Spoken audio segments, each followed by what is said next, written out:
据彭博新闻的消息称，自8月份起，美国驻俄罗斯大使馆将不能雇佣俄籍人员和其他国家人员，并且必须与已经签署协议的182名俄罗斯公民、几十名在美国外交使团工作的承包商一起解除合同。换言之，普京现在给美国发了最后通牒。此后，美国就不想再趁乱拉拢俄罗斯人，偷走俄罗斯情报了。如果想要维持现状的话，那美国的外交使团必须从本国引进人才。于是乎，无可奈何的美国驻俄大使馆不得不宣布，自8月后，美国驻俄大使馆将全面停止相关工作。而在俄罗斯发起制裁后，中国也紧跟出招。现在有超过2000万中国网民共同签署协议，要求 WHO 彻查美国德特里克堡是否与新冠病毒有关系，是否藏有生化病毒，要求美国向全球民众提供详细的回答。以前美国为了甩锅给中国就没少抹黑，现在中国网友们此举就像是打在蛇的7寸上，除非得到回应，否则中国绝不罢休。中俄的反击再加上拜登三板斧的失败，毫无疑问，美国现在开始急了。在拜登挥出的三板斧中，军事威慑只能让中俄练兵，经济制裁反而让中国的半导体行业蓬勃发展，外交围堵更是激怒了所有中国人。美国终究会为自己的罪过买单。然而，面对中俄的被迫反击，美前总理非但没有反省自身，反而还感到气急，称美国一旦倒下了，那谁都不会好过。值得一提的是，这位前总理的说法引起了中国著名的国际关系专家金灿荣的注意。为此，金灿荣称，中国确实应该冷静下来。如今，由于疫情导致美国货币发行过多，货币发行量大大超过了经济发展的正常需要，出现了发行更多货币却无法恢复生产的情况。在美国，通胀在上升，这将对美国财政造成巨大压力，后果将是通胀可能会让美国政府破产。而一旦美国彻底陷入债务危机的话，那届时的中国也将面临着通货膨胀的压力。因为尽管我们恢复了生产，产品供应十分充足，可以更好地控制通货膨胀的压力，但美国却没有这么容易。他们需要我们的商品，而我们则需要经济流通起来，要不然拥有钱却买不到任何东西将变成现实。最后，全球化体系分崩离析。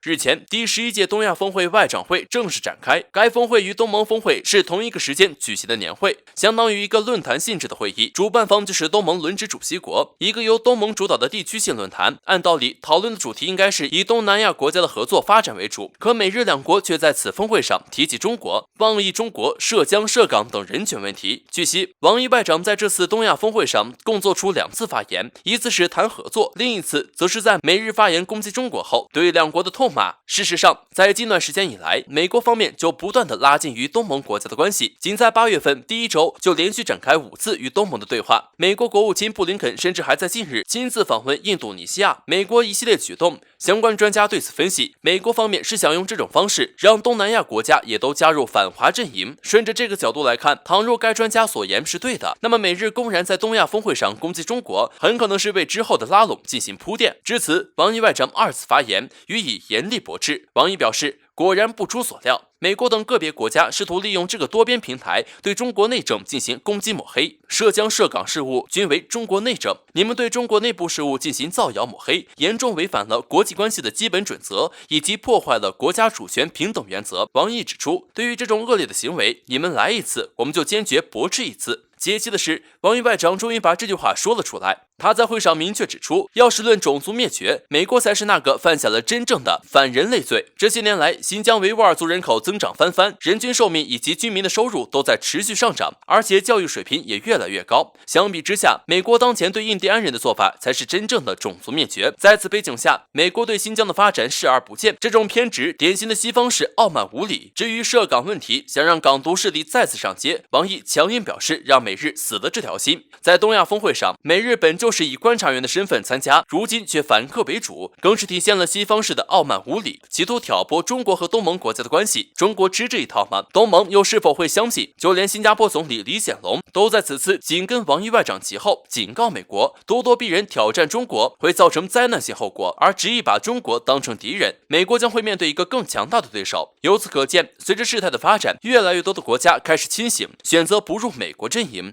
至此，拜登该急了，企图联合多国围堵中国的阴谋，怕是要胎死腹中了。随着美军接连从阿富汗、伊拉克撤军，美国开始在中东战略收缩。很显然，美国收回拳头将对准中俄，尤其是在最近的印太地区风起云涌。仅在近段时间，英国伊丽莎白女王号航母战斗群就经过南海宣扬航行自由。随后，德国也表示派出一艘护卫舰来南海。与此同时，美军宣布卡尔文森号航母当天已经从圣迭戈军港出发，前往亚太海域进行部署，并首次携带了大量 F-35C 5代舰载机。之后，印度也宣布将派出4艘舰艇前往南海，参加美日印澳海上联合演习。在南海形势十分焦灼的情况下，4号，美国印太司令部司令海军上将约翰·阿奎利诺在安全论坛上再对我国台海、香港、南海等事务指手画脚。他还宣称，中国大陆在地区的做法令美军担忧，让人有种紧迫感，必须马上实施综合威慑。而美军要确保整个印太地区和平和繁荣，确保台湾海峡保持现状。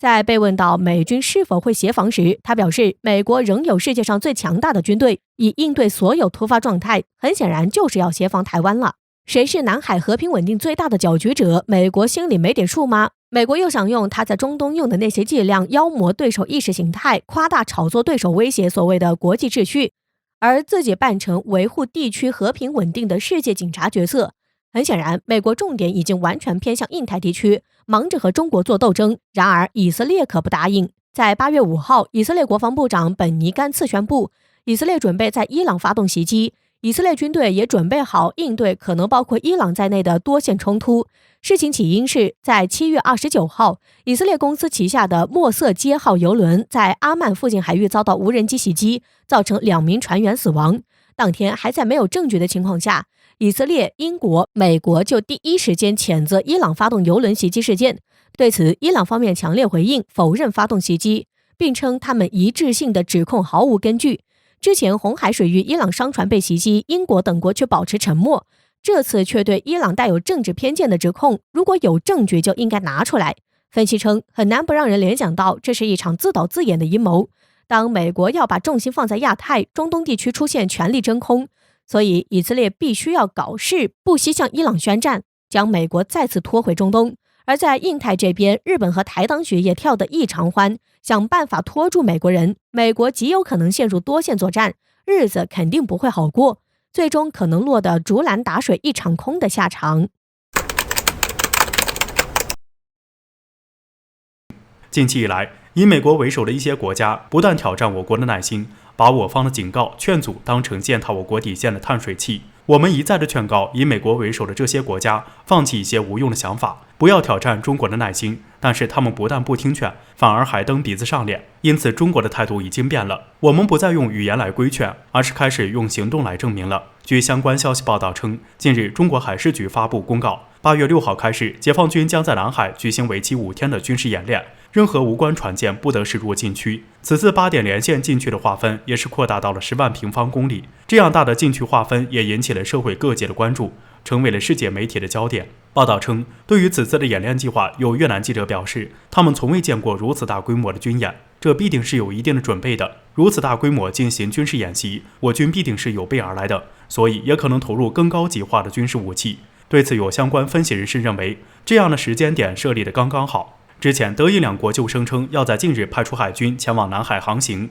美国也表示将开始2场大规模航行前往亚洲。美、印、德同一时间发出公告，这说明美军在到达南海之前，有可能会与其他2个国家会面，到时候就有可能一并进入南海。而解放军此时发出公告，10万公里内全是禁区，这样一来，就看你们这些军舰要命还是要面子了。来南海航行没有问题，但是如果要闯入我们划定的禁区，那我们的导弹可就不一定会长眼睛了。环球时报总编辑胡锡进认为，此次的军事行动就是很明了地展示了解放军的决心。我们从来都不怕打架，之前的退让是因为我们不愿意跟你们发生冲突，但你们非但不会知难而退，反而是加大了挑衅的脚步，那你们就来试试。这也很直接地警醒了美国以及想来中国海域踩红线的国家，表明了我们的态度。你若来犯，我并不惧。南海是一些西方国家很想要试探中国底线的海域，此次大范围的军事演练就说明，我们在南海并不惧怕跟一切邪恶势力做斗争。祖国的主权和领土不容任何一个国家侵犯，